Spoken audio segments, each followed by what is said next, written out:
The front running of the pivot is to a certain extent self-defeating. Ultimately, they will sacrifice the currency. Or the process of de-dollarization is, in my opinion, not negative for the price of the dollar. To eventually avoid a spiking dollar, I think the whole system needs to be reset. Brent Johnson, CEO of Santiago Capital and inventor of the dollar milkshake theory, has looked like an absolute genius in investing circles so far in 2022. His dollar milkshake theory has played out perfectly, making investors rich along the way. Although Johnson sees the fundamental flaws in the United States dollar like Peter Schiff and many others, Johnson differs from many of his peers by claiming that the dollar will get stronger over the next few years before ultimately dying.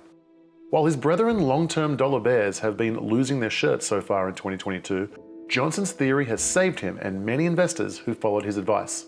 For those unfamiliar with Johnson's dollar milkshake theory, it simply states that whether it is true or not, the perception is that the United States dollar is believed to be a safe haven asset by most of the world. As foreign markets or domestic markets or crypto or real estate or precious metals or virtually any other financial asset enters a bear market, investors flee these speculations and reside in the perceived safety of the dollar. So the bigger the problem, inflation, supply chain issues, war, or whatever, the dollar gets stronger. This proved prophetic in 2022 as the USD has improved 20% against other fiat currencies of the world, and in fact has outperformed against virtually every financial asset available to investors. It is paramount to understand where the dollar is moving. The dollar goes up, markets go down. The dollar goes down, markets go up. In this essential investing highlight, Brent Johnson gives us his dollar milkshake theory update.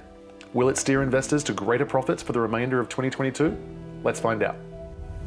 And while I don't think that the monetary authorities and central banks and governments can solve this problem, the Bank of England came out and intervened in the market. I think it just scared a lot of people. And they said, well, we're not really sure what they're going to do and how big they're going to do. So we're just going to pull back and kind of reassess. And so, the pound has rallied. And so, the dollar pulled back. But what I find kind of funny is even over the last couple of days, I've gotten a couple DMs and messages on Twitter and posts on, various things and saying, well, that was it. Now where are the dollar bulls at? They all went away. And I'm thinking, we're at 110 on the DXY from the upside. Who a year ago would have imagined that, right? So I think it's kind of a natural time for the dollar to take a pause. We're starting to get some intervention from governments, which is going to happen. The dollar was up 20% in a year. So it's due for a breather, right? Other central banks are now starting to raise rates a little bit, or at least trying. They're having trouble because, like the thing with the Bank of England, right? They can't let rates go too high. I think there's a perception, as there has been all year, that the pivot is right around the corner. Powell can't keep raising rates. This month he's going to pivot. Today he's going to pivot. Tomorrow he's going to pivot. And so everyone keeps trying to front run this pivot. And as a result, the dollar pulls back when they try to front run this pivot. What I find kind of interesting is every time they front run this pivot, it allows him to keep going. In other words, the front running of the pivot is to a certain extent self-defeating, because as long as markets are holding up, as long as credit markets are functioning, as long as inflation is high and unemployment is low, he's got the green light to keep doing what he's doing. And it's interesting from a mental perspective and a psychological perspective as much as it is an economic perspective. At the Fed meeting in July, I thought he was very clear.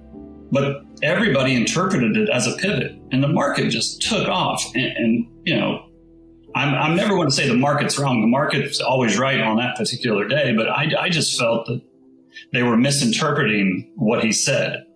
Yeah. And, then he came out at Jackson Hole and basically changed his speech in order to say, listen, you guys did not listen to me in July. So I'm going to give you the sermon again.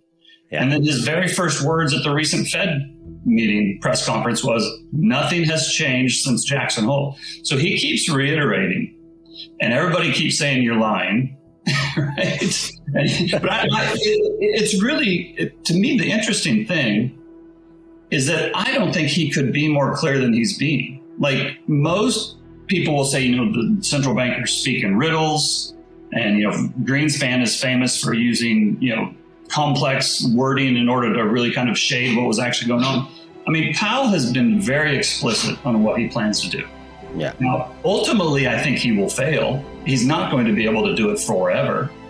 But, the people who say he's playing some game, to me, he's been very, very clear on what he's planning to do. Sure. So I think in general, as a general statement, no, they won't. The interventions will not work. in the long term. I think the markets are bigger than, government forces, and ultimately the markets will win. But governments are very strong and they're very powerful, and it's amazing at their ability to kick this can down the road. So I'm not going to sit here and pretend that they can't continue to do it for a while longer. And many people over the last 15 years have been proven wrong and wrong again, that this is it, right? They can't do it anymore. And yet somehow they do. So I don't think that they can solve it, but they can in the short term influence markets. And that's why they do it. But what I would also say is, I cannot find anywhere. If anybody can find this for me and send it to me, I'm happy to read it, and I'm happy to publicly say I was wrong on this. But I can't find anywhere where a government had to intervene in a market only one time and that solved it. Right?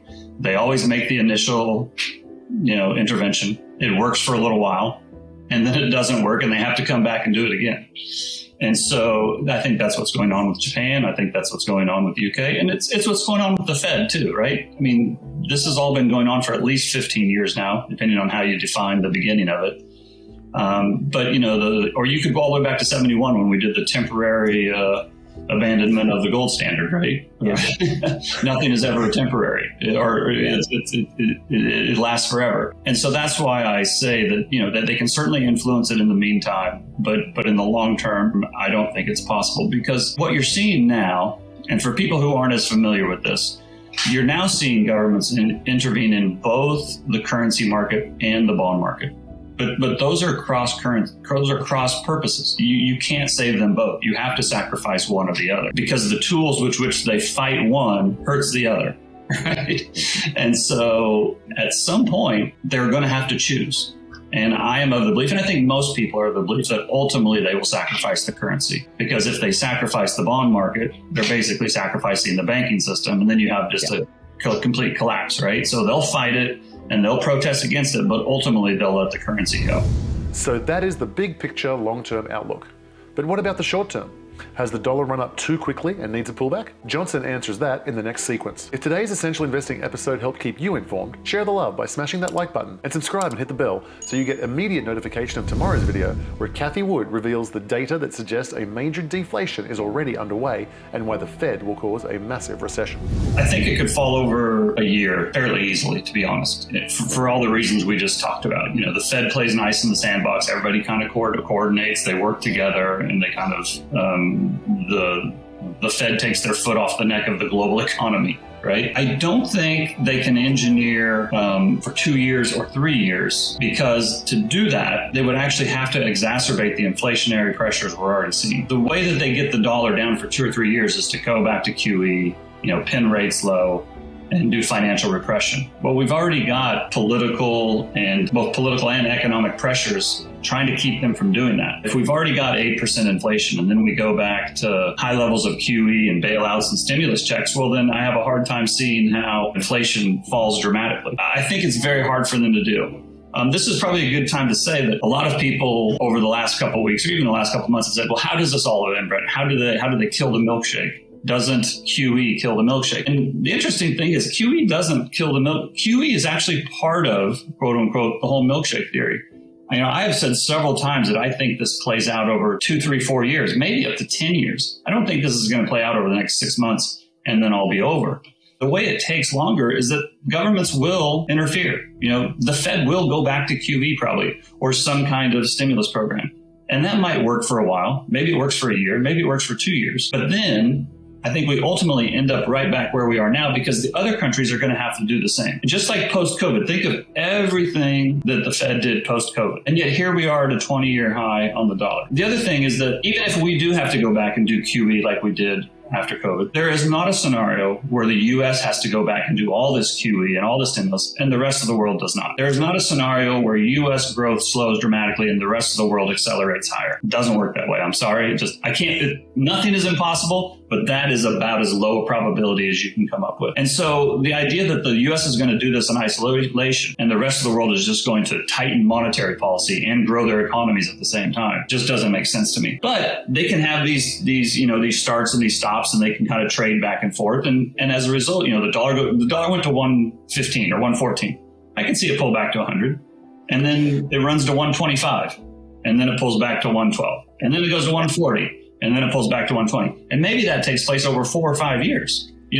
I don't know for sure, but the whole issue with the milkshake theory itself is that the only way that we get a sustainably lower dollar is if we do some kind of a plaza accord, reset the whole system, or the U.S. just unilaterally overnight devalues the dollar. There's nothing the rest of the world that the rest of the world can do that would reset the dollar lower, that didn't in the short term push it higher. If the rest of the world said, we're no longer using the dollar and we're going to go to this parallel system or this other system, it would create a lot of chaos, a lot of volatility, and probably military conflict. And in that short period of time of all that volatility and military conflict, the dollar would spike. Now, possibly after that, it crashes and it's no longer used. But the process of resetting the system is, in my opinion, or the process of de-dollarization is, in my opinion, not negative for the price of the dollar. Does that make sense? Like the only way we get out of this is a stronger dollar. The flip side, let's pretend that they can engineer a multi-year devaluation or declining dollar index or dollar versus other currencies. If that happens, that perpetuates the system. That keeps the current system alive. That's what they would love to do. Right? They would probably love to be able to keep the dollar between 90 and 110 over the next 10 years, right? And just kind of move it back and forth because that allows the world to keep functioning as it is. It allows the system to keep functioning as it currently is. The only thing that wrecks the system is the dollar spiking. And part of the reason is if the dollar were to start getting weak now, maybe it continues down for the next year. If that were to happen, my guess is that the rest of the world would do exactly what they did after 2020 when the dollar went from 102 to 90. They didn't use that period of relative dollar weakness to get out from underneath their dollar debt. They didn't pay down their dollar debt. They didn't stop transacting in dollars. They didn't stop using the euro dollar market for funding. They used more of it. They took out more dollar debt. They increased the amount of euro dollar transactions. So I think that would probably happen again. If we can go from 112 to 97 on the dollar over the next 10 months, my guess is they will load up on dollar debt again. And so then we hit the wall again and the dollar runs to 125. I really think the whole system to eventually avoid a spiking dollar, I think the whole system needs to be reset. And I don't know exactly how that reset works, if it's another plaza accord, if they do some kind of global sovereign write-off of the balance sheets, the debt on the sovereign bank balance sheets. I'm not sure how they do it, but I think something like that is necessary to keep the risk of a rapidly rising dollar off the table. Thanks for watching today's Essential Investing. I highly recommend you check out this video where tech billionaire Chamath Palihapitiya gives us his forecast of what will happen in the crypto and stock markets in the next 6 months.